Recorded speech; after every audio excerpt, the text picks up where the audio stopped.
Greetings,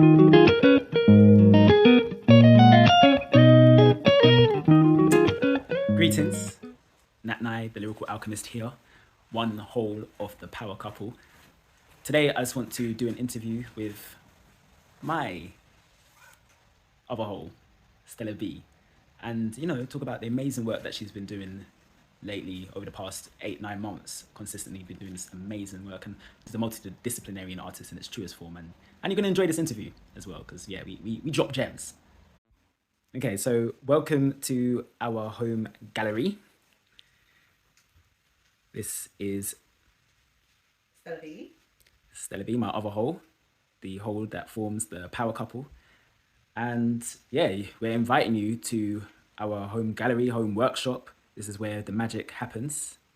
And as you can see, it's all done by hand of Stella B. So we're going to talk about each of the different pieces. Dipped in and out of visual arts since I was a young child. So I used to really enjoy making projects, making books and making art pieces. And actually my first commission, which I thought was the other day, was actually when I was around 12, when there was a famous band called Immature that I used to love, and I used to doodle them and draw them. And this older girl who was in Purple Flash, she said to me, "Oh, can you draw me one? I'll pay you £5. And I drew the picture of Immature, and she never paid me, but I did give it to her. So that was actually my official first commission. But I've been drawing for a very, very long time. But I just recently started to dive back in and take it more seriously. So firstly, you also experience the pain of what it means to be an artist at 12. We've got to get paid for our work. This is about reciprocation. Yeah. We've left those days where we work for free. We've left those days where we work for free. That is a statement that should really resonate amongst any melanated being. So exciting. So as a child, when did you see your talent, or was it just, did you just pick up a pencil and just start drawing, or did somebody guide you? How did it come about? It's really interesting and curious, actually. I definitely have a knack for it. And when I was 8 or 9, I went to a school up the road for a short period of time, maybe a week or so, because I came back from Nigeria. And this young girl showed me how to draw a dog, basically, really basic circles and squares, and triangles, and just no squares, but circles and triangles, and putting them together. And it was a dog face. And from that moment, I just loved the idea of the amount of control I had over my pencil and what I could produce with that. So I drew about 50 of those dogs at that on that occasion. And then after that, the next recollection I have was at home. I drew a picture of my older brother. I was just watching him in the garden, and I just drew a picture of him. And yeah, it came out really, really good. And I must have been about 11 or 10 or something like that. And then later on, at school, when I started to attend school, I took to art class. So at secondary school, I took to art class really well, and I loved it. And I remember drawing a picture of Van Gogh, and it literally was copy and paste. It's my most proudest piece. But and then I also did a self-portrait that got hung up on the walls. So those memories are really strong. But then I didn't really get encouraged at home for my art. I just always remember being having criticisms and just nitpicking about my art. So it just put me off sharing it. So yeah, I didn't really.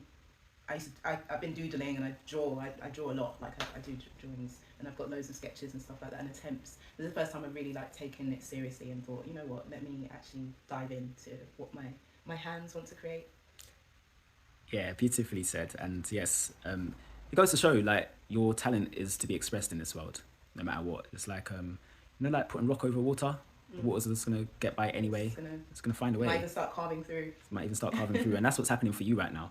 You are, as I said at the beginning, you are the embodiment of artistry. This is what you are meant to do. This is your life purpose. You are meant to express.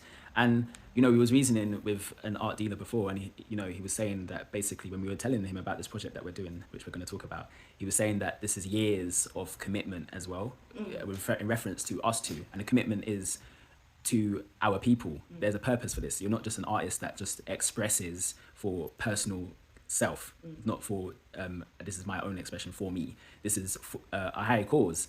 So 2024 is definitely going to be a huge year, and a gargantuan, a massive. This is where the dreams unfold.